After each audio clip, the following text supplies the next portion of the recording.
What is up, everyone? Welcome to L2R2 PlayStation Podcast. My name's Fonzie. I'm joined by my co-host, Callum and Rowe from across the pond. Callum and Rowe, how you been? Been good, yeah. It's actually freezing cold. It's just gone like winter overnight down here in England. So yeah, I'm trying to like keep wrapped up warm rather than like get the heating on. But yeah, other than that, all good. Same old. That's cool to hear. Yeah, I do the same thing where I just bundle up rather than pay the electric bill. It's like if I can just walk around with 5 blankets, then I'll just do that. Yeah, so it's really tempting as well because the radiator is right next to my bed. So if it's really cold, it's sort of quite nice having that on.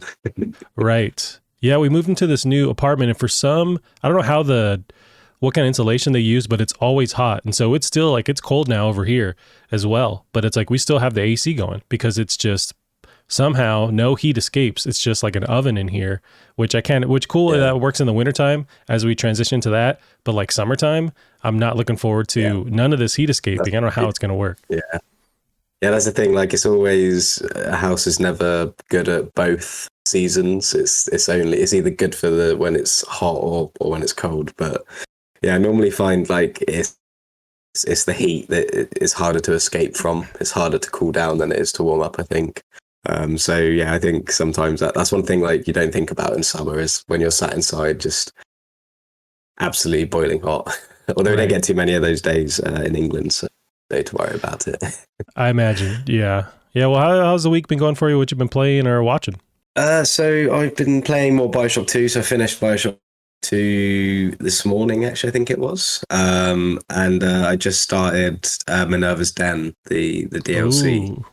So I think I'm going to play through that before I go to Infinite. But other than that, I think it's just been Bioshock 2. I actually downloaded from PlayStation Now the Mafia Definitive Edition for some reason. Okay. I sort of have heard it. The first one that is quite good. So I've downloaded it and might jump into that. Not sure yet. I did. That reminds me. I read. I think it was this week. The team that's behind Mafia 3, they were greenlit to do a new IP, and after 5 years of developing it, they just canceled it. And I don't have any details. It's just off the top of my head. I remember reading that, and just that reminded me. But I've never jumped into the Mafia series, but people do dig it. But I like that different time setting that they have going, and there were those remasters recently too. I don't know if you jumped into those at all. No, I think I played Mafia 2 before, I think on PS3 or 360, and I wasn't the biggest fan of it. And I think just because of the time it came out compared to the first one, it didn't quite get as much of a facelift. And I think it was a little bit broken as well, the Mafia 2 one. But I think because the first Mafia game was quite old, they really, I don't know if it was from the ground up, but it definitely looks like it. So it definitely looks the best looking game out of the 3 now, I think. So, but yeah, I just saw it on PlayStation Now and thought, yeah, I might as well give it a download. I could jump into it and see if it sticks. That's cool. Yeah, that's one series that I don't know if I'll ever get into, but it is cool. I know people dig it, so maybe there's just so many games that I already need to chip away at. But yeah, that's the problem. Like, it's not a game that's even been on the horizon for me, really. So it's just come out of nowhere, and it's gonna be taking up space on my backlog. Cam, speaking of Horizon, segue, I've been playing Horizon 5 this weekend. Cool. I'm fully on board. I ordered myself a cool little steering wheel. I can't wait for that to come in. I'm just nice. Just into it. And I've never really been a huge racing fan, but the way that the Horizon series has gone into the arcadey side of stuff, I'm fully into it. And I was able to get, it's on Game Pass coming up this Tuesday, I want to say is the full release, but you can pay, it's $40 to just unlock it early and have basically pay for the full version of the game. And it's a little bit of a discount because you have Game Pass already. But yeah, I'm digging it. It's beautiful. It's nuts how great that game runs.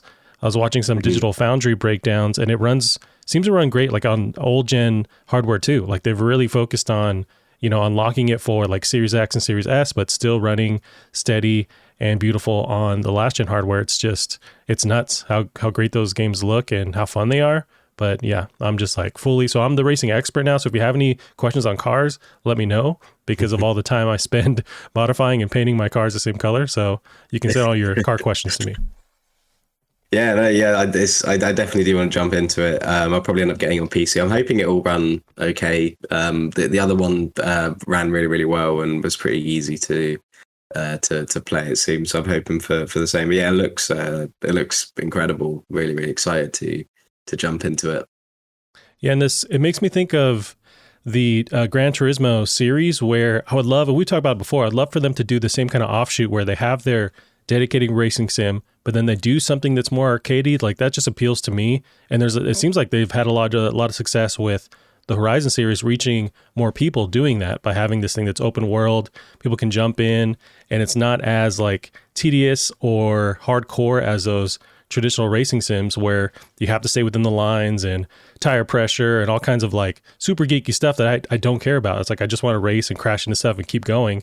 And that's what Horizon does. I'd love for Gran Turismo to do something like that, but I feel like they have no interest. Like instead, they're going like super hardcore in the other direction, which is cool. But I wonder if they'd have a lot of success branching off the same way Horizon and Forza have. Yeah, it would be cool. I think Horizon's definitely very. I always find like it's never quite as. I find it like it's very like cringy, like I don't know what Horizon 5's like, but I think that's the one thing that kind of like makes it difficult sometimes for me to play. But messing around and like just finding like different cars and tuning them up and everything is really, really fun. And yeah, they play super, super well as well. But yeah, it'd be interesting to see something like on PlayStation, especially with the DualSense, sort of similar to Horizon. You're spot on with the cringiness. I have that same vibe with it because I played a bunch of 4, especially last week, just getting amped for 5 coming up. And yeah, it's just because you live in this weird world where everyone's racing nonstop and that's all they have to worry about. And it's very like just turn to 11 with this EDM festival that's constantly happening somehow, and people are just watching cars drive by as they're high on acid or whatever they're doing. But it's just like a caricature of life, and they do that still with 5, but it's maybe a little bit more toned down, which I dig. But yeah, it's just kind of a little bit out there. But I wonder if they could. So it's Playground that handles the Horizon side. I feel like they could throw a story in there that could be cool. Maybe going forward, maybe another offshoot, adding some weird story, or linking up with like Fast and Furious or something, like taking that IP and just actually having a cool racing game on top of that with that story involved. There's just a lot of potential there. But yeah, with the current way of the way they integrate the humans into the driving, it's just kind of like eh. And then also the way you customize your driver, it's cool, but it's really limited. Like I can't get a beard in my game for some reason, and there's like 10 people you can choose from. Yeah, it's really annoying. No, I think I remember that in Horizon 4. Like you didn't even get to like customize them. You just had to choose like an already made kind of model. Yeah, it is a bit odd. I think it is definitely there's like a bit of a conflict between sort of some sort of aspects of it, but yeah, I think it's one of those things that's probably getting more and more focused on the sort of as more come out, especially with like the community sort of stuff. But yeah, I haven't played like a huge amount of Horizon before, but what I have played, I've really, really enjoyed. Yeah, if you're into racing, man, it's really cool. Can't wait for my racing wheel to get in here. And I'm already looking at like different mods people are making on YouTube for that particular racing wheel. And everything. Yeah, or like modifying the tension on the pedals. It's like, okay, I need to get it here first, see what I think, and then start taking it apart instantly. But yeah, I'm super stoked for that. And I'm trying to think of what else. Really, it's just been Forza. And you know what I did? I remember last week you mentioned jumping into Red Dead 2, and it wasn't really your vibe. I bought it again on PC. It was like $30. It was half off on the Epic Store. And just to kind of see it running again on PC, and I've had the urge to jump back into it. And I love that game. It is very tedious with how they have you like run to your horse for a gun, and the save points too are like fast travel. It's very tedious, but it kind of, when I'm playing on a PC, the balance of seeing it in, on 1440p and with everything turned on, it's crazy beautiful, and it's nuts how just awesome that game still looks now. Aside from like the tedious stuff, which is very annoying, but I'm having fun playing that too. It's such a different like juxtaposition from Forza driving super fast to, Red Dead, where you have to tie your shoes in real time and like feed your horse an apple. Like it's super slow, but Yeah. I'm digging Red Dead 2 on PC.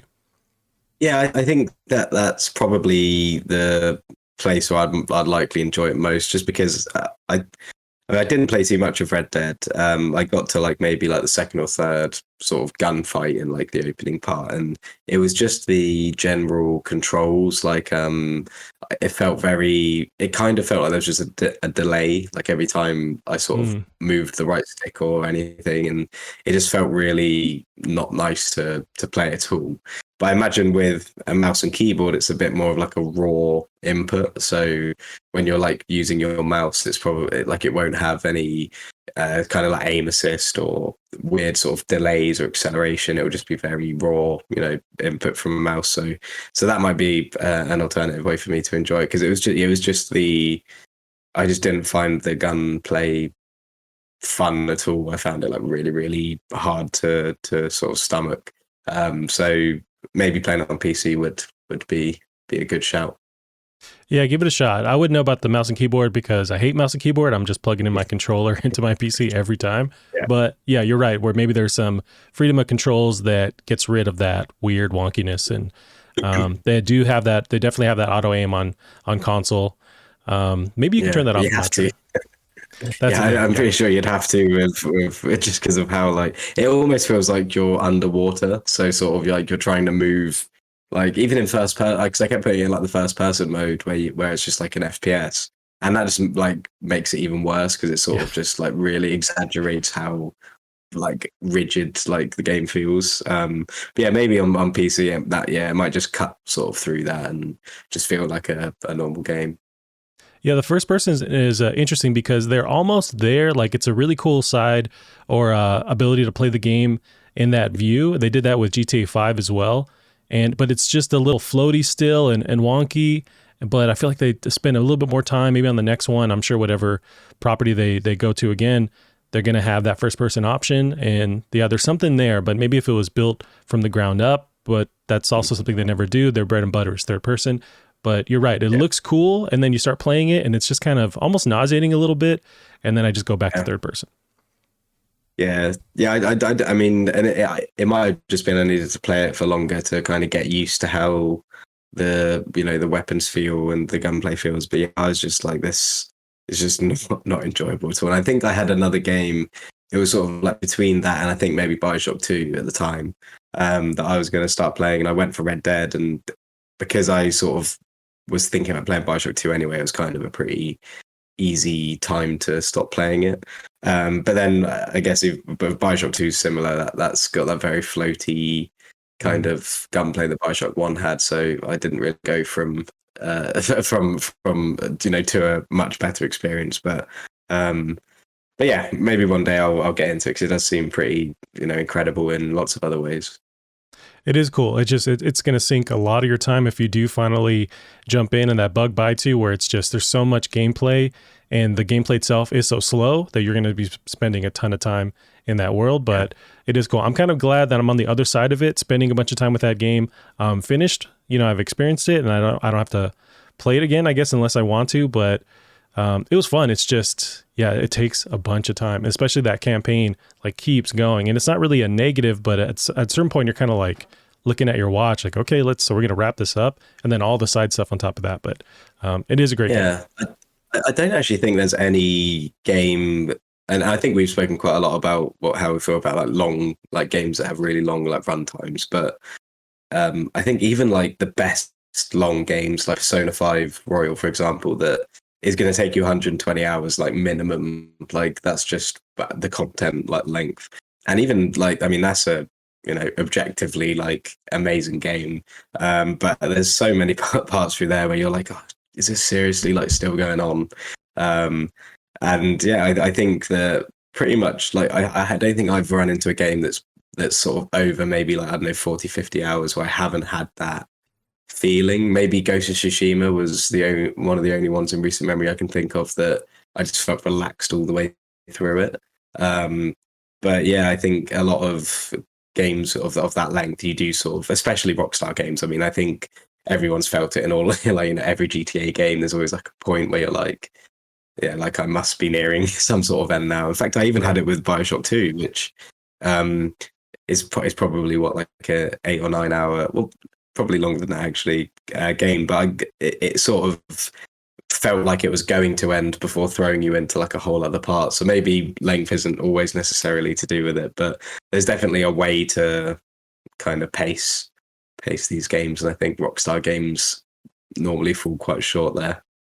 Yeah, and I think maybe people, they want that. They know that when they're getting a Rockstar game, it's going to be, 100 plus hours, tons of replayability. I get that, but as I get older, sometimes I'm not. Or if it's a game where I can jump back in whenever I want, and there's still that length of time, and I'm in the mood, say like something like a Call of Duty or Warzone, where it's always there. You can sink tons of time into it, but you can jump in and whenever you want, and it's kind of the same little experience every time.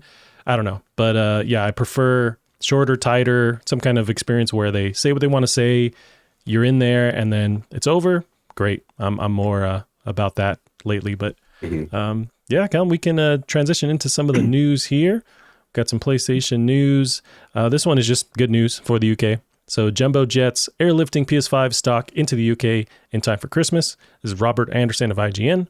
PlayStation 5 consoles are being airlifted into the UK in time for Christmas, with 3 full Jumbo Jets arriving in the UK over the last 2 weeks and another 2 planned for later in November. PS5s have been increasingly short supply in the UK this year, but it seems Sony has started to take extra precautions to ensure more gamers can have access to the new console before the end of the year. According to the report by The Sun, Boeing 747 jets have been touching down in London, ready to ship the consoles across the UK. The 747 plane is rare after being decommissioned by British Airways, but carries a vast amount of cargo as a freighter aircraft, the report adds. Each plane can bring in 100 tons of equipment on almost 50 pallets. It means millions of gamers will now be smiling this Christmas. It's good news, Callum, for you guys over there. These jets are just airlifting or airdropping PS5s everywhere. People are scrambling for them. Good news. How do you feel about this? It just shows how much of like a grip like games have on the world, like to sort of get these decommissioned planes out specifically to. Well, I don't know if it is specifically just PS5s, but yeah, it's crazy how how much like a hold it has. But yeah, it's weird seeing the Sun cited as like a news source, because they are just. Normally, if you see a citation from the Sun, it's going to be like a terrible thing, but not in this case. But yeah, it's always scary seeing them as as like a citation. They're awful. I didn't realize. I get all my news from the Sun, so I guess I'm misinformed. Are they like a tabloid kind of thing in the UK? Yeah, they're like a. I mean, they were like a newspaper, and obviously now they've got like an online news platform as well. But yeah, they are just they're the kind of newspapers that will. Just like they're just so heartless, like they'll just make headlines out of like anything at all. So they're constantly in hot water, and rightfully so. And they've also pretty famously got I think it's like page 3 or page 4 has got like a topless girl on it every single day, and it's just like yeah, it's a very awful paper. Weird. Yeah, you're a newspaper dude. What are you doing? Yeah, it's bad. Strange. You can really find out a lot about a person in the UK by what newspaper they read. Or if they read a newspaper at all, actually, that's normally enough. Right. Or they exclusively read the Sun, somehow. Yeah, you mentioned the effect that gaming has on the scale with distribution. They're not airlifting or airdropping food anywhere. It's just PS5s that are coming in. Yeah, but that's more important, isn't it? You know what? Yeah, at the end of the day, yes. But I have this little blurb here. We've talked, in the past couple months since the PS5 launch, just how hard it was to get. Yet we're seeing now, stuff starting to turn around. These jets that are coming in, but also the sales that PS5 has been doing has been pretty nuts. So Sony reported on October 28th they have shipped and seemingly sold 13.4 million PS5 consoles to date. It's just under the PS4 over the same time period of time at 13.8 million units. So in the same time frame for the first roughly year of PS4, they've sold just under 13.8 million at 13.4 million PS5s. So even with the pandemic, the chip shortages, they're somehow getting these things out there and selling them. Yeah. So it's weird how it's two things at the same time, where it's nobody can get one, but also they're selling a ton of them. Yeah.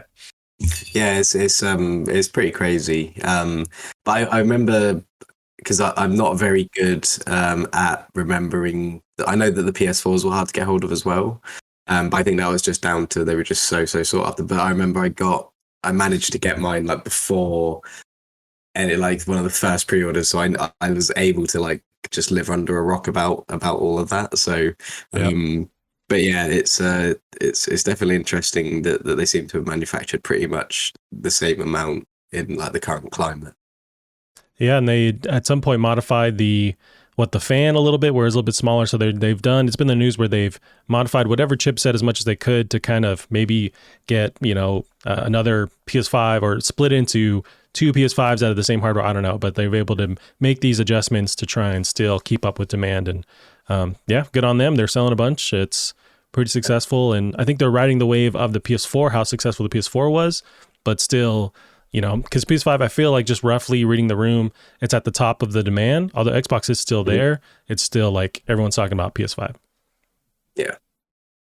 All right, we got the next one here. PlayStation has reportedly made a 5% investment in Devolver Digital. This is Tom Ivan of VideoGamesChronicle.com. Sony Interactive Entertainment is reportedly set to make a 5% investment in Devolver Digital. The PlayStation maker will acquire a minority stake in the US-based publisher, which today began floating on London Stock Exchange. GameIndustry.biz reports. Devolver Digital is now trading on AIM, a submarket of the London Stock Exchange, following a flotation that values the company at almost $1 billion. The European law firm advising Devolver, Field Fisher, confirmed it had received a significant strategy investment from the key industry player. Founded in 2009, the Austin, Texas-based company is publisher of many high-profile indie games, including Hotline Miami, Fall Guys, and more recently Death's Door. This is pretty big. I don't know exactly what this means because there's a lot of these deals that happen all the time. Say with there was Remedy and Epic. Epic had bought a majority stake in them maybe about a year ago, 2 years ago. So that happens. But how do you feel about this? Does this mean we're getting, only Devolver Digital games on PlayStation? What do you think about this? Yeah, I don't know. It could be lots of different things. It could be related to, I don't know, something in the pipelines there as well. But yeah, like you said, we see these companies invest in each other quite often. So yeah, I mean, I guess at the end of the day, it's all about trying to make money, isn't it? Right. So it could just be that they see that Devolver Digital are doing well and they want to make some little side money or something. But yeah, you do see it every now and then. Yeah, and they had that deal with Fall Guys where that premiered it was on PC and it was free on PlayStation Plus for a couple of months, where it launched there first and had a huge, reception there. So they have a good relationship. And so maybe this also secures that relationship going forward. Does it mean, we're only getting Devolver Digital games on PlayStation? No, it's just, you're right. They make money off each other. They kind of scratch my back, scratch yours. Maybe there's a deal in the future where they also get something exclusive to PlayStation Plus. I don't know. But 5% of 1 billion, I can't do the math, but that's a lot of money. So yeah, they have a good relationship there and it's positive. Yeah. But I'm too dumb to understand what exactly is going on there. All right, we got our next one here. This one I'm also too dumb for. Returnal suspend feature can be turned into a full save. This is Joseph Knoop of IGN. Returnal's recent 2.0 update finally gives players a method to suspend their game, turn off their PS5, and return to the suspend point to continue their run. The catch, that suspend point erases when you return. Now players have discovered an exploit that turns that suspend point into a full-blown save point, able to be reloaded again and again like the save-scumming monsters we are. As described by Inverse writer Joseph Yaden and reported by Kotaku, the exploit requires you to suspend your save in-game, upload your save to PlayStation's cloud servers, and then when you die, download the save from the cloud. This will allow you to return to your suspend point as many times as you want, as long as it's in the cloud, since it can't be erased. Tedious choice, sure, but not nearly as tedious as restarting a run in Returnal. Callum, how do you feel about people figuring out another workaround to actually create a save in Returnal? I do like a good save scum. I do yeah. Enjoy those. But yeah, I imagine this is why they didn't want this to be an option in the first place, because this is just what people do.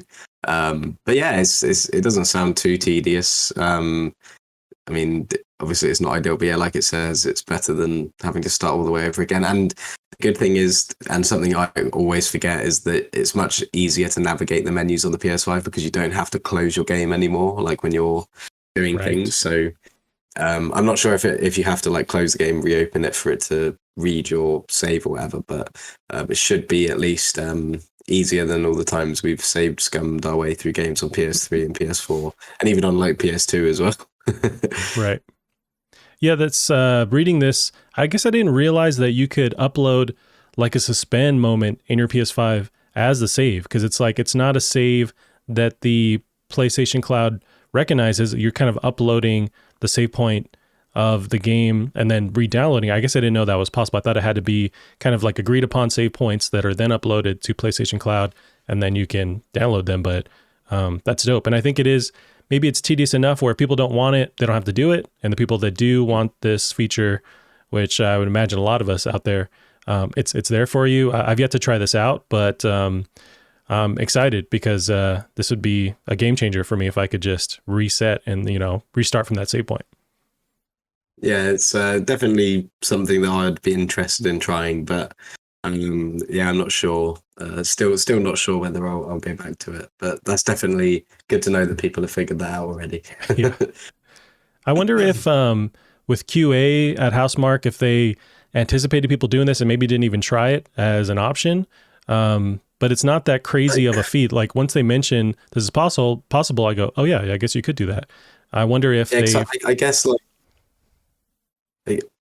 I guess like it's as soon as you suspend the game, it will create something for the PlayStation to read. So I guess you can just upload whatever that is to the cloud and then sort of scum it by just leaving one of them in the clouds whilst the other one gets eaten up when you start the game again, and then just re-download it. So yeah, it's nice. It's probably something they knew would happen, which might be why it was initially not a thing. But they probably just had to bite the bullet on that one. Yeah, and I don't know if this means that, okay, we're going to, as Housemarque, we're going to implement like an actual save feature, because this is still kind of outside of their engine. It's just something that Sony or PlayStation can do in addition to what's going on in game. So I feel like for them to then add an actual full-blown save point, that requires more work. So I don't know if this means, okay, we open the door to the future where they implement an actual save point. I don't think that's possible, maybe, but it seems like it's just a workaround that they didn't anticipate. Yeah. I guess as well, if they're worried about having a save feature ruining the experience, then at least if someone does this and then it ruins the experience for them, at least they're not really accountable for it because they're using like a sort of a cheat to do it. So it kind of just like removes all accountability from them, but still allows people to play it in the way they want to. Yeah, no, that's very true. All right, Akam, we got our next one here. Marvel's Avengers finally getting PlayStation exclusive Spider-Man hero event later this month. This is Chandler Wood of PlayStationLifestyle.net. We've known for more than a year that Spider-Man would eventually be coming to Marvel's Avengers exclusively for PlayStation players, and now the web-slinger finally has a release date starting November 30th. PlayStation players can take part in the Spider-Man with Great Power Hero event, which will let you experience Spider-Man's story through unlockable challenges woven through the Avengers initiative. At this point, there aren't any additional details about Spider-Man or how he'll play, or even images of what he looks like in the game, but Crystal Dynamics promises more reveals throughout the months via blogs, social posts, and live streams. There's a last little bit because Square Enix was in the news regarding Avengers recently. All this comes shortly after Square Enix made comments alleging that Crystal Dynamics may not have been the right studio for the disappointing Marvel's Avengers, suggesting that Crystal Dynamics didn't have the right attributes and experience to tackle games as a service title. Square Enix doesn't, however, question its own decision to push for Marvel's Avengers to be a games as a service title, despite the near universal praise for the single player adventure that was Guardians of the Galaxy, which ironically also came from Square Enix. So we'll get the last part, but how do you feel about now? It's been a year of this promised PlayStation exclusive, Spider-Man coming to Avengers. People were really bummed about it. Now it's coming apparently. I know we've talked about Avengers before, not being super hot on it, but how do you feel about this news? I'm just so excited for it. I'm joking. It's weird how long it's taken to happen, but yeah, I just really can't with this game. It just looks so. It's not even like it looks bad. It just looks so just nothing. Like it's just nothing to it. I wish it was like. I wish it did look really really awful, but it just looks so like cookie cutter. Just and them saying that it was the wrong studio for. I think like just this.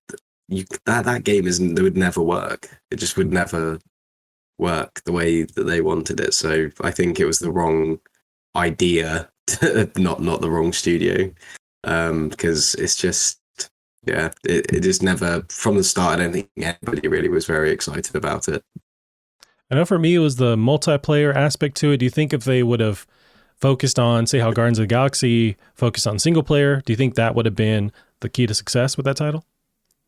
Yeah, 100%. I think Guardians of the Galaxy has shown that even though, you know, what I said last week, where, you know, I'm a bit scared about things like Marvel, you know, saturating, like starting to saturate like their own games and things like that. But there are really cool characters to tap into, and especially the ones that maybe don't fit as well on the big screen, or we haven't seen as much of. And I think Guardians of the Galaxy has just shown sort of that you have to build the game around what's good about those particular characters. So Guardians of the Galaxy is obviously the crazy worlds and the party, like the you know, the four really close characters and their relationships and everything. So I think the whole games as a service thing is putting the characters and the actual game itself and the content to one side to try and sell like a service, like a kind of game, before, you know, actually deciding on what the content's going to be. So it's just like the business comes first with that. And whereas Guardians of the Galaxy seems like an actual, like, real, like, passion project by the guys who made it. I think you're right, where the business definitely came first with Avengers, and you could smell it, you could see it on the surface, and maybe that's what a lot of us had, where it just didn't seem right. And although I don't think that thing's going away, I think they're going back to the drawing board to figure out another way to continuously sell us stuff. They see the success of Fortnite, you know, Apex, all this stuff where you can continue buying things. And you could argue that those other huge titles have done it in a better way, maybe, but they're going to go back to the drawing board and figure out, okay, they're not seeing this as, oh, people didn't like it. Okay, cool. We'll go to single player. They're going to go, well, we're going to figure out another way to sell them something and trick them into that.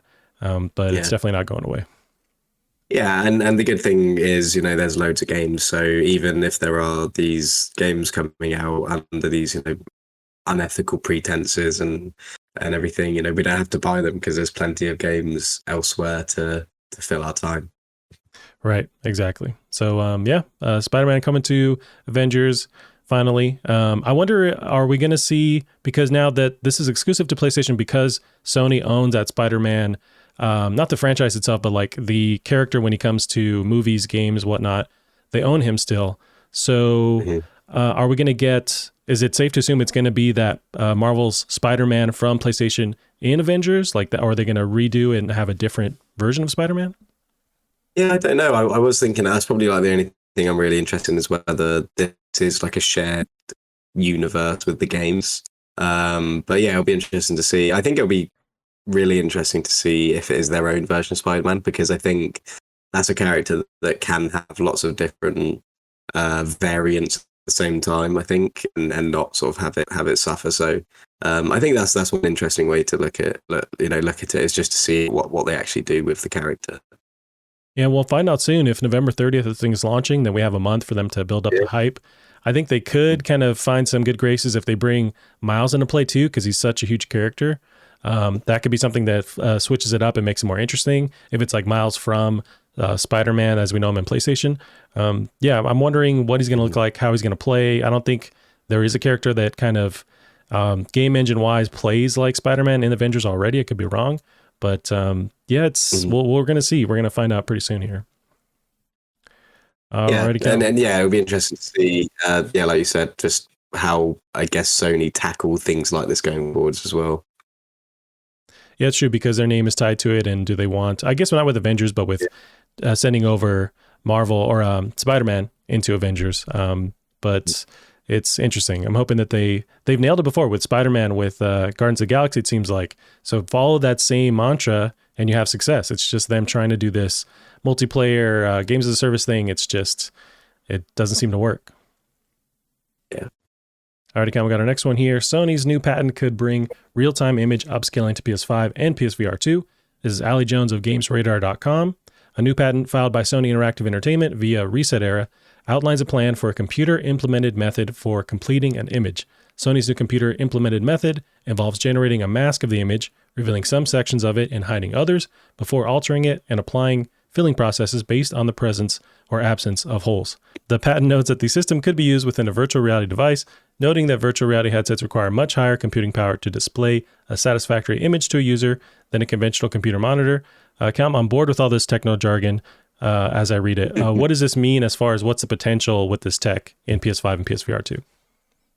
Yeah, I think it's really cool. I think the NVIDIA sort of tech that's been already out has had really good reviews and everything, and I think it's nice for, especially as we have like a real difference of resolutions at the moment. I think for the first time in a while we've got like 3 resolutions that are used very commonly. There are 1080p, 440 and 4K, so it's a nice bit of tech to fill those gaps for certain people. And I think with PS5 specifically, hopefully it means that maybe this is how they're going to enter the 1440p sort of foray by having 1080p scale to your 1440p monitor, or maybe even like a scaling thing going from 4K down to 1440p. But hopefully it also means we'll see some sort of support for 1440p resolution as well. Yeah, true. I know I did read there was an update to Oculus 2 recently, and I want to say Oculus 1, where they were doing something similar where they're kind of filling in the gaps with frames to then equate to better performance, because the actual system or hardware wasn't having to draw each frame from what I understand. So maybe something like that with PSVR 2, where they can get a bit more hardware or performance rather out of the hardware, maybe better battery life if this thing is wireless, by having this AI component or software kind of guess what the next frame is and draw it. And you can do it like in between frames pretty accurately, apparently. But yeah, maybe something there. So it is already happening. You mentioned DLSS. It's a thing. So hopefully, yeah, this moves into the console realm. I don't see why it couldn't. And that could help with performance and scaling, as you mentioned, 1440p. So it's dope. It's a positive thing. I just don't know at all what the hell's going on as I read this. And that's almost like a nice thing to just sort of let it be good and let us just sort of sit there and enjoy it without knowing too much of the details. Yes, I agree. Let's go on to the next one here, Callum. We got Sony loses Vita trademark in the European Union. This is Andrew Kiwa of PlayStationLifestyle.net. An EU court has officially revoked the Vita trademark in the EU. Man, EU, saying that consistently is tough. EU. Allowing other companies to use the term for their products. Sony lost the trademark term due to non-use. The term Vita can now be used for data carrier devices containing programs, as well as images and or audio. The EU General Court revoked the trademark after Vita, spelled Vieta, Vita Audio, applied to have it removed back in 2011. The company argued that the Vita trademark did not apply to data carriers containing programs, as the PS Vita was a handheld gaming device. Sony backed their trademark with evidence. In addition to the ability to play video games, the company claimed the PS Vita could also access the internet, as well as store images and audio. Unfortunately for Sony, the proof wasn't enough for the Board of Appeals. The General Court threw out the proof last month and decided to revoke the trademark. The revoked trademark is another nail in the coffin for a handheld console, which received its last games this past summer. Earlier last month, Sony also removed the ability to use credit cards and PayPal on the PS3 and PS Vita stores. Production also for the handheld officially ended back in 2019. Callum, is this it for Vita? I mean, it seems like Sony has, at least they tried. I assume when I read this headline that they just let their trademark lapse on Vita, but I guess they did try to keep it. But how do you feel about them just getting rid of the Vita trademark? Yeah, I think even if we were to get something handheld, they'd probably try and ditch the Vita name, just because it'd almost be disrespectful to use it after how much they kind of let it die. So I think that's them just done with the name. Even if we do end up seeing something in the handheld sort of space, it sounds like it won't be called the Vita again. Yeah, you kind of can't go, but if you are, like you mentioned, going back to handhelds at some point, you can't use a Vita because of how they handled the end of that life cycle, where they just completely let it die, stop supporting it. You can't have that same level of trust with consumers to go Vita 2 and not have them go, oh, well, what'd you do with the last one? Like, we remembered that, how you just totally screwed up that, the support for it. And it seems like Vita died so that PSVR could succeed. But yeah, you can't use that same name. You almost can't. Can they even go back to the handheld space and have people have confidence in them again? Yeah, it'll be interesting to know whether they do go back. I'd like to see it because I still love my Vita, and I think we've spoken briefly about depending what they do with VR. Now that we've kind of got the Oculus is kind of the new handheld thing, so maybe that's how they're going to kind of address that whole thing, and try and fill that, or try and compete in that space with Oculus. So yeah, but yeah, I like handheld things. I like being able to lie in bed and play games. Right, that's a cool thing, and yeah, I wonder if they decided that the writing on the wall was that there's no competing with Nintendo, and they're just such a juggernaut. We're just going to leave that space. They would have done, they're a huge corporation, so if there was money to be made, I imagine they would have stayed there. But because they saw the writing on the wall and decided, you know what, let's go to the VR space because there's less competition there. Oculus is still kind of at that point just starting up. But I think I lost your video there for a second. Yeah, I think it's been something's not happy, but I think although I can hear you, it's just showing a random part of your wall for some reason. Oh, okay. Well, enjoy. Yeah, this like pixelated portion of the wall. We just do that and then okay, and then do that. Yeah, there you go. Nice, that works. But yeah, I guess closing remarks on the Vita. What do you think? It's pretty much dead, right? Oh yeah, it's gone. It's been gone for a while, but I'm actually going to be charging it up soon because I need to play the second Metal Gear Solid game, which I have on there. So yeah, I need to do that and try and remember how I find all my games to download. Yeah. I wonder if it's just a mess trying to. You can look at the games that you have purchased. I know you can re-download them, but I just forget how you do that. And I haven't had a Vita in years.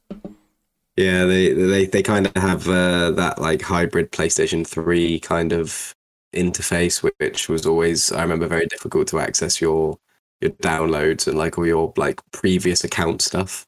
We definitely take for granted how easy it is to download games now. Right. All right, Callum, that's it for the news.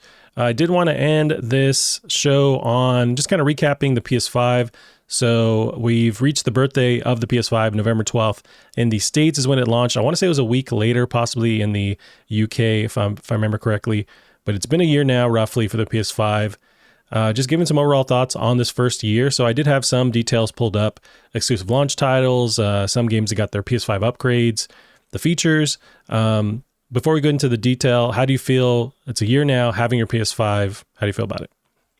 Yeah, I think it's the jump's definitely been lesser than other consoles, probably. But I think we always sort of expected that. I've definitely played things that are next gen, and it's been nice being able to play games in 4K for the first time because I've never done it with my PC. So it's nice to be able to pretty seamlessly play games at 4K and high frame rates, ray tracing.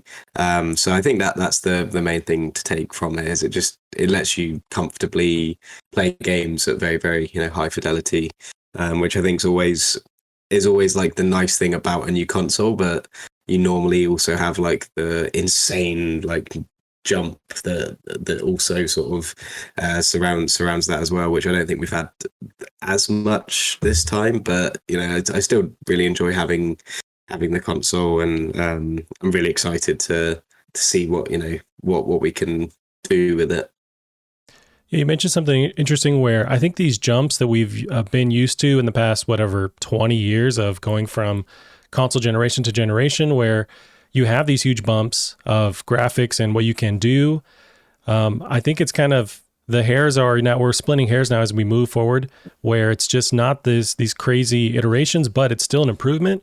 And I wonder if stuff that's been in the middle, like the PS4 Pro and Xbox has their equivalent, where that kind of you have these marginal upgrades along the years, and then you have your next full-blown release. And then a lot of games now are cross-platform or cross-gen as well, where we're not seeing that as much, but it's still, great to have these features. Like you mentioned, 4K. A lot of the games now standard will support 60 frames per second and have different modes you can choose from. So it's been, definitely an upgrade, but gone are the days of like going from, these pixelated forms to then crazy smooth characters. It's like, it's all good now. It's just like small iterations. Yeah, definitely. Now let's recap some of the titles we've had in this first year. So we had some of the launch games, Astro's Playroom, which was, dope, amazing. Demon Souls. We had eventually Destruction All-Stars, Ratchet and Clank Rift Apart, Returnal, and Deathloop. So I'm focusing on solely the PS5 like only titles that we've had this year. I guess Ratchet and Clank, well, that one was also just PS5. But how do you feel about the first year of exclusive PS5 non-cross-gen games? Yeah, I think it's been pretty good. I haven't played Demon Souls and Ratchet and Clank, which are probably arguably the most next-gen games on there. But I played Returnal and Deathloop, which were both good, good fun games. Both games that were very different as well. They weren't like the general, cut of the cloth, kind of experiences, which is nice to see. And Astro's Playroom was absolutely awesome. It was such a nice introduction to the console and what it's capable of as well. Yeah, and I wonder did we see a juggernaut release this year? Like, I think we focus on the PS4's life cycle of God of War, Last of Us, or Last of Us 2. Did we see that this year? Do you think there was this crazy experience you had to get for PS5 only this year? I think, and it's going to sound really weird because I haven't played it yet, but just from looking at it, I think Ratchet and Clank could be that. I mean, I haven't played it, and I will admit, it did seem to kind of drop off quite quickly after it came out. Not that I think it's going to be bad or anything, but I would say Ratchet and Clank for me personally, has the pedigree to be like a standout console seller, but I can't say for sure. I think you are right on that, where I didn't finish Ratchet and Clank. I will go back to it, but that is the best example of what can be done on PS5, where it's this crazy quality of graphics of 4K and the amount of stuff that's going on and still renders fine and runs smooth. Then you have on top of that the crazy fast loading with the SSD. It's the best example of what can be possible. Maybe even close to that, and it's weird, but is Astro's Playroom, just showing off the power of the DualSense. But then you have also Demon Souls was, another 4K juggernaut looking game. But I would agree with you on that, where at least for this year, Ratchet and Clank kind of showed what is possible with PS5 and how, at least with the beginning, because it's only going to get better, I imagine, from there on. But that was if you had to play a game on PS5, maybe that was the one, Ratchet and Clank. Yeah, and it's a huge series. I mean, I think it's easy to forget, mostly because I think the games in the PS4 era, like before the Ratchet and Clank remake, there was kind of like a time where they were kind of dying down. They were experimenting a little bit and people weren't massively happy, but there's no doubt that the series is huge and the production value is always insane, and the people behind those games are amazing. And so I think, yeah, it's definitely had a bit of a resurgence. But if you look back at just how big the series is and how long it's been around for, it's worth bearing in mind as well, like it's been around for this long with the same, not necessarily the same people, but the same studio, which is quite rare to see. Yeah, for sure. So moving down, we have to focus on some of the PS5 upgrades we got, or cross-platform, cross-gen games rather. So we had Final Fantasy 7 Remake Intergrade, which was only on PS5. And although, wait, now I'm crossing my wires. Did that come out to PS4 or was that only PS5? It was only PS5, so the DLC included. Only PS5. Gotcha. So that would have been in my first group there. Whoopsie on that. So we got Spiderman remastered. That was the upgrade version of Spider-Man on PS4. Also, Miles Morales got a PS5 edition. We had Death Stranding Director's Cut. Ghost of Tsushima had a PS5 upgrade, as of God of War, Horizon Zero Dawn, Last of Us 2, Days Gone, and Sackboy also had a PS5 launch with PS4. I guess out of that list, the ones that had their PS5 upgrade, how do you feel about them supporting these games? Did that kind of fill in some of the gap this year?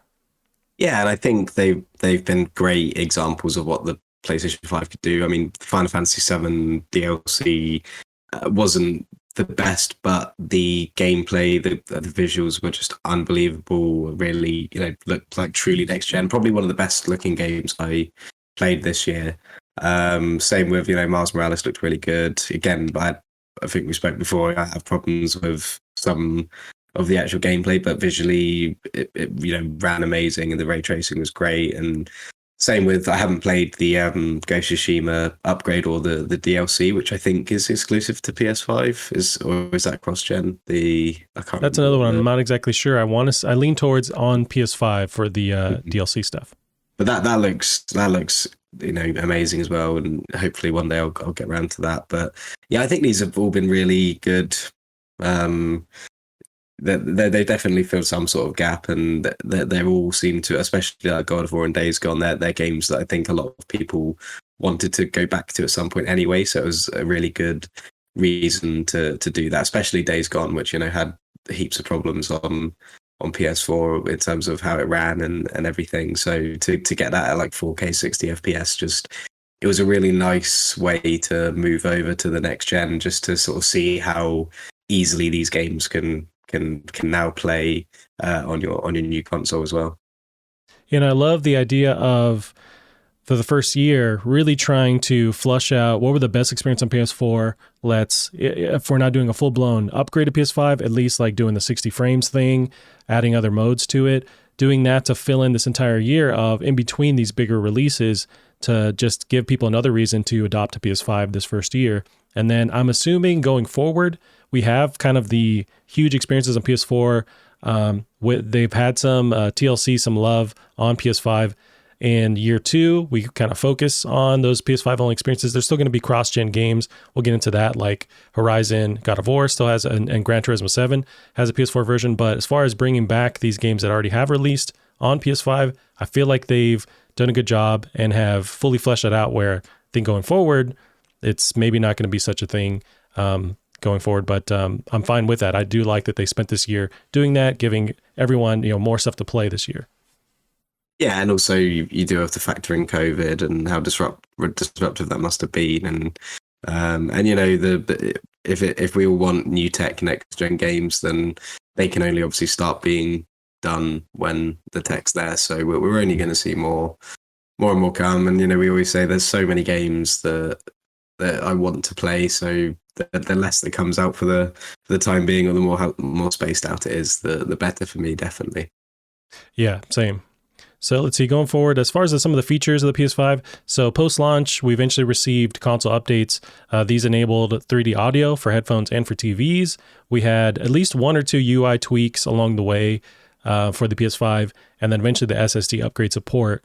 With the 3D audio, that was one big tagline, moving to PS5. Did you experience that? Did you feel that was, anything revolutionary for the PS5?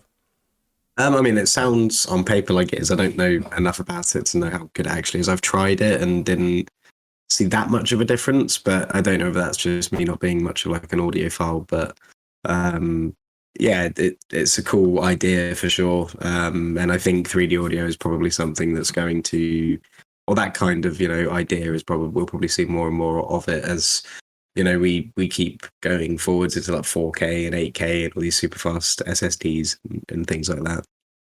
Yeah, that one I did try for about 5 minutes. It ended up using the TV or the audio from my TV, rather than, I have a sound bar and like some speakers up to it, and it sounds really good. So, but using the 3D audio, diverted from that and just use the speakers on the TV. And I get that they're using tech and software to replicate a 3D sound, but it ended up not sounding better than my standard setup. So I just ended up going to that. I didn't try the headphones, but I still don't know how they can, with software, do anything better than what is possible already on just like your standard headphones without some kind of actual hardware that's in the system. But there is that happened. 3D audio is a thing. The SSD, that was a big deal for them to allow third-party SSDs to be thrown in there, and we had to wait for it. There was drama with, once they released it, having the list of compatible PS5s And there was even more drama on like how do you install it, which I thought was kind of silly. Once we saw breakdowns of like it's just one panel you take off and pop your thing in there, you're good. It's not this whole surgery thing that needs to happen. But how do you feel about the route they took with SSD upgrades versus Microsoft with Xbox? I actually quite like it because you've got your storage is all on board, so whatever you buy is additional storage. You're not replacing what's already there, which is obviously what it normally is. You know, you take out what you've currently got and then you replace it with a drive. So that means you normally have to buy like, you know, a huge drive and then hope maybe you can sell your old one or something like that. Whereas this means, you know, you can buy like an extra 400 gig and that will give you nearly like 1.5 terabytes or whatever. So I quite like that angle. It's all very new tech, so I personally wouldn't actually buy into it yet, just because I imagine they'll probably stabilize, you know, as the years go on, like the hardware itself. But yeah, I think it's always exciting when something comes out and you can't actually buy, you know, the thing for it yet, because it just shows how cutting edge and new it is. Or I mean, maybe that's the more optimistic way to look at it. But yeah, I like it. I think it's exciting to be able to put these super fast brand new SSDs into a games console. I think that's it's kind of like blurring the line very slightly between PCs and consoles as well. Yeah, I agree. And I wonder if, I think a lot of people have that same desire where they just like the option to kind of tweak their console and upgrade it if they want to. It's that option's there. I think a lot of people do enjoy the option of spending money and upgrading something. And it tends to, that sides with PC players where that's what they do. They're constantly like swapping out parts and upgrading and able to do that in chunks rather than full blown buy a new setup. So I think console players do like that. They're starting to experience that. The only hurdle right now is that if you want to upgrade, at least with the hard drive, it's crazy expensive. That's really the only limit there. But I think you're right, where over time, the stuff is going to get cheaper. At least the speeds that we're seeing with these compatible SSDs, because they're so fast and so new, they're crazy expensive. But as that gets cheaper, I think more people are going to jump in there. I'm fine with the internal storage as it is, you know, just managing that. They did, I forgot to throw it in there, but they had that option eventually of putting your PS5 games on an external hard drive and then just swapping them back and forth. I think that helps out a lot with conserving hard drive space. But overall, I'm happy with the route they took.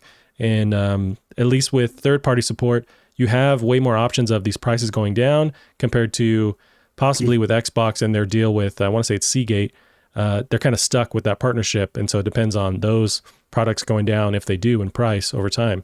But with third party, you know, you can support all kinds of different manufacturers and more higher potential for cheaper SSDs. But I am a fan of that route. So some other features here, the DualSense itself. How do you feel about this? Because that was a big upgrade from the DualShock 4 to the DualSense. How do you feel about this a year later? Yeah, I think they're good controllers. You know, it's nice to have that additional kind of bit of immersion in some ways. But I think overall, I probably prefer the DualShock 4. I still use that, you know, for my PC or if I'm using, you know, something with a controller that is on my PS5. Just because I think it just fits in my hand a bit better and it seems to hold charge maybe slightly better as well. But yeah, the DualSense is definitely a great controller, and I'm sure it will get iterated on as well. We'll get sort of like new SKUs and new models released, just like the DualShock 4 did. Yeah, and the big takeaway, or when Sony was promoting the DualSense itself as this new upgrade, the rumble feature or the haptic feedback was a big deal.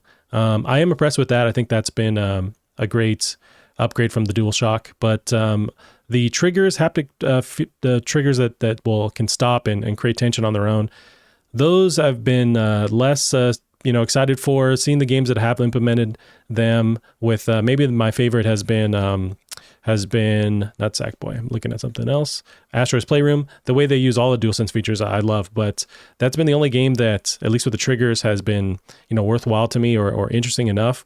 I did play Returnal. They had that feature where apparently your gun would lock and you'd feel a different tension on your trigger. That one just kind of passed me by. It wasn't anything revolutionary. But as far as the haptic feedback on, and Returnal was a great example of like the raindrops on your controller. You kind of feel like different vibration points. That was really dope. But how do you feel about the vibration and the haptic feedback and the triggers?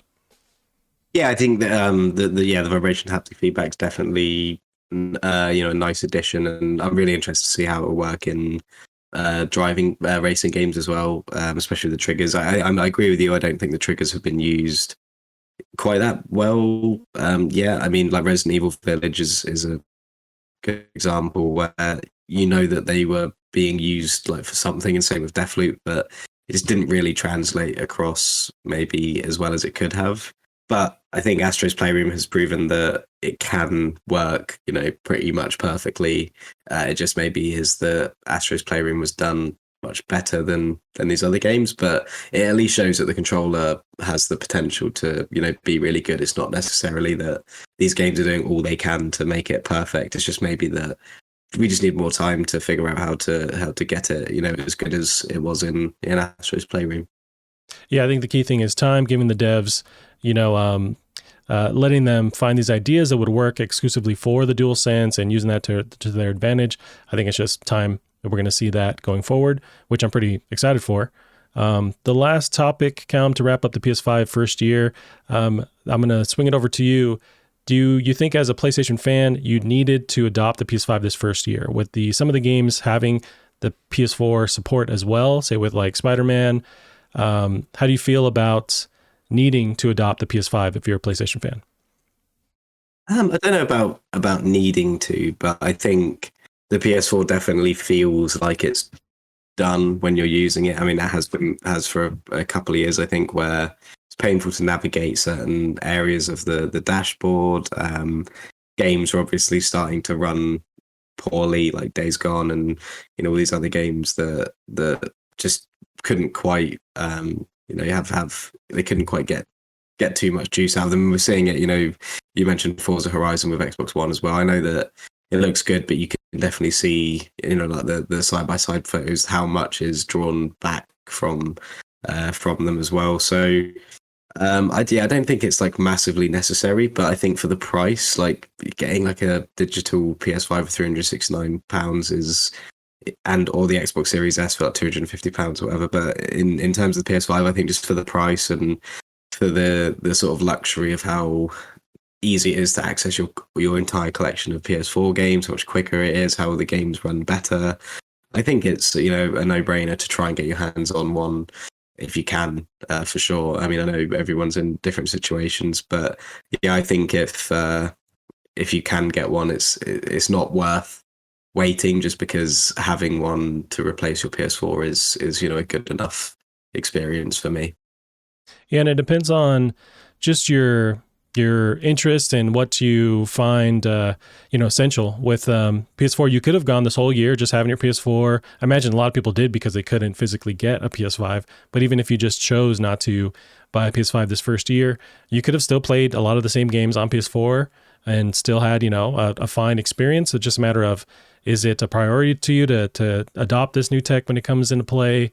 So everyone's different, but for me, I'm such a nerd and had the money. I had to jump in on that PS5 and I'm happy for it. Like, the games run better. There's those PS5 upgrades that we got on PS4 upgrades we got on PS5. They made it worthwhile. And I jumped into games I haven't played in years. And so it was just a no-brainer for me, but I'm super happy this entire year. The only part that I feel slightly bummed about is how they handled this holiday. As we end at this first year of PS5, there is no exclusive, juggernaut. I understand everything. Ideally, they would wanted to have, say, I think Horizon was kind of the goal to have this holiday, and maybe even not Deathloop, but Ghostwire Tokyo. But everything got pushed because of COVID into 2022. I get that. So because of that, there isn't any huge PS5 exclusive this holiday season. And what they've done is allowed room for Xbox to come into play and say, hey, we have Horizon, we have Halo Infinite, which are going to be huge. But as far as this holiday, nothing that says like, hey, I need to get a PS5 for these exclusive titles. So that's my only disappointment, but I understand it. That's just how the world is right now. It's like they would have had that presence this holiday if they could. Alrighty, Cam, we'll end it there for the week and for the PS5's first year. Where can they find you online? I lurk on Twitter at Bear Monroe sometimes. Yes, and you can find us on Twitter as well at Plastic Art Pod. That's it for us this week. We'll see you next week. Bye-bye.